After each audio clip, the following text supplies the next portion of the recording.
سر وقت چینج ہو رہا ہے، بتائیے گا کیوں اتنا ڈیلے ہو رہا ہے اجلاس اور کیا ہونے جا رہا ہے؟ دیکھو، یہ رات کے اندھیری میں پیدا حکومت ہے، ہر کام رات کے اندھیری میں کرتی ہے، اور میں سمجھتا ہوں حکومت آئینی ترامیم نہیں غیر آئینی ترامیم کرنے جا رہی ہے۔ ایسے کوئی ترمیم نہیں ہونے چاہیے جو آپ اتنے اپنے پاس رکھے، اتوار والے دن لے کے آئے، کوشش کرے اتوار کو کرے۔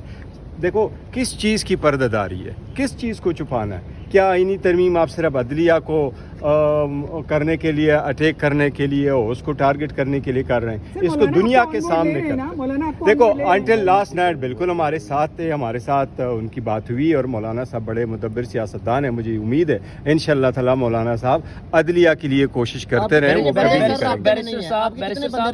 نہیں، ہمارے سارے بندے انشاءاللہ ہمارے ساتھ ہوں گے، ایک آدھ دو جو ہے اگر وہ نہیں بھی رابطے میں، ان کے فیملی ممبرز ہے ہمارے، میں ان کو بتا چکا ہوں، ہماری اسپیشل کمیٹی ہے، میں نے ان کو نام لکھوائے تھے، میں نے فلور آف دا اسمبلی پہ بھی کہا تھا، میں نے کمیٹی میں بھی کہا تھا کہ یہ پارلیمنٹیرین کی کمیٹی کے لیے جو ہم ایگری ہو گئے تھے، وہ سب سے پہلی بات یہ ہے کہ ہر پارلیمنٹیرین کا ایک رسپانسبلٹی ہے، ذمہ داری ہے اس کو کہ وہ اپنے مرضی کے مطابق ووٹ استعمال کرے، یہ اس کی آئین کی ذمہ داری ہے، آپ اس کو میک شیور کرے کہ وہ اویلیبل ہے۔ نہیں، ہماری علیحدہ ملاقات نہیں ہے، ہماری ابھی اسپیشل کمیٹی کی میٹنگ جو صبح جس کے لیے میں 10 بجے آیا تھا، وہ میٹنگ ابھی 2 بجے ہونے جا رہی ہے۔ کیس بھی لگا ہوا ہے الیکشن کمیشن میں، اور اس سے اب چیف الیکشن کمشنر کو بھی فائدہ ہونے جا رہا ہے، تو کیا سمجھتے ہیں آپ اپنے کیس کو کس طرح سے دیکھ رہے ہیں؟ نہیں، کس چیز کو؟ سر یہ جو اب ترامیم ہوگی، دیکھیں ترامیم اگر آپ لوگوں نے دیکھی ہوگی ایز آف لاسٹ نائٹ جب ہم مولانا صاحب کے پاس تھے تو ان کے پاس بھی کوئی ڈرافٹ اویلیبل نہیں تھی، اور مولانا صاحب سے ہم 11 بجے گئے تھے۔ یہی تو میں کہہ رہا ہوں کہ رات کے اندھیری کی حکومت ہے، رات کے اندھیری میں قانون سازی ہو رہی ہے۔ اتوار والے دن لے کے آ جاتے تو آپ پوری دنیا کو پہلے ایک ڈرافٹ بتا دے،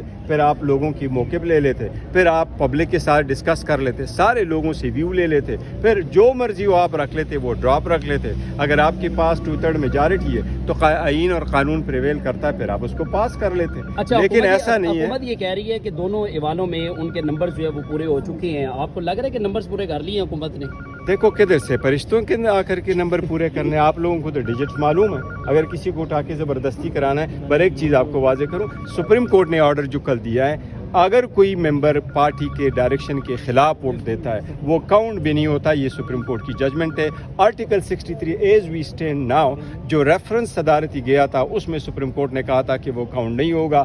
ہمارے جتنے بھی MNA صاحبان ہیں ان کو میں نے ڈائریکشن ایشو کر دی تھی، اور وہ ڈائریکشن کی کاپی 5 سپٹمبر کو بماس انٹائر تقریباً 86 پیج کے وہ میں نے اسپیکر صاحب کے سامنے جمع کروائے تھے۔ اسی طریقے سے کافی شبلی فراز صاحب کے تھرو ہم نے سینٹ میں بھی جمع کروائے تھے، اور سینٹ میں بھی ہم نے سارے سینیٹرز کو کہا تھا کہ ہمارے کینڈیڈیٹ نہیں دیں گے۔ اگر ایسا ہو جاتا تو ایسا لگتا ہے کہ سپریم کورٹ کی بال پھر ان کی کورٹ میں چلا جائے گا؟ یا obviously جو کوئی بھی قانون سازی ہو جاتی ہے تو فائنلی سپریم کورٹ تو دیکھ سکتے سر مبارک زیب باجوڑ سے آپ سے رابطہ ہوا ان کا؟